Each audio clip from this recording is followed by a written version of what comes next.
The era of a strong dollar has lasted far longer than most people ever expected. High interest rates, global uncertainty, and an overwhelming demand for safe assets have kept the dollar dominant for years. But financial markets always follow a pattern. The longer a trend persists, the more pressure builds beneath the surface. In the first half of 2026, the foreign exchange market may reach a critical turning point. The Korean won, the Japanese yen, and the Chinese yuan, major Asian currencies, are all reassessing their direction at the same time. Let's start with the Korean won. The won has long been one of the most interest rate sensitive currencies globally. As US rate cuts move closer to reality, the won is likely to respond earlier and more decisively than most. South Korea is fundamentally an export-driven economy with steady inflows of US dollars. Historically, periods of won weakness have been driven more by timing than by structural weakness.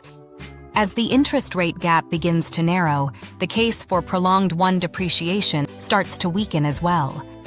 Next, the Japanese yen. For years, the yen remained exceptionally weak, suppressed by negative interest rates, ultra-loose monetary policy, and its role as a funding currency for global carry trades. Now, Japan is considering a historic shift in monetary policy for the first time in decades. The potential end of negative interest rates and meaningful changes to yield curve control. If Japan returns to being a conventional interest rate economy, the yen may be revalued not as a speculative instrument, but as a stable, trusted currency once again. Finally, the Chinese yuan. The yuan is not a market-driven currency. For China, exchange rates have always functioned as a policy instrument.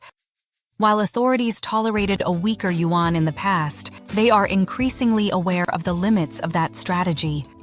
Excessive currency depreciation raises the risk of capital outflows and financial instability simultaneously.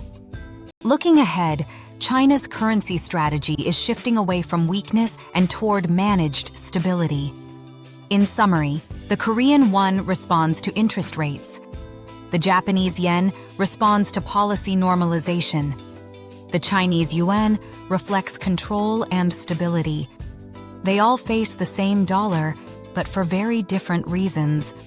This is why the first half of 2026 is often viewed as a potential inflection point in global exchange rates. The objective is not to predict exact currency levels. The real objective is to recognize when the direction itself may change. In 2026, will you continue to watch only the dollar? Or will you prepare for what comes after it? That decision starts now.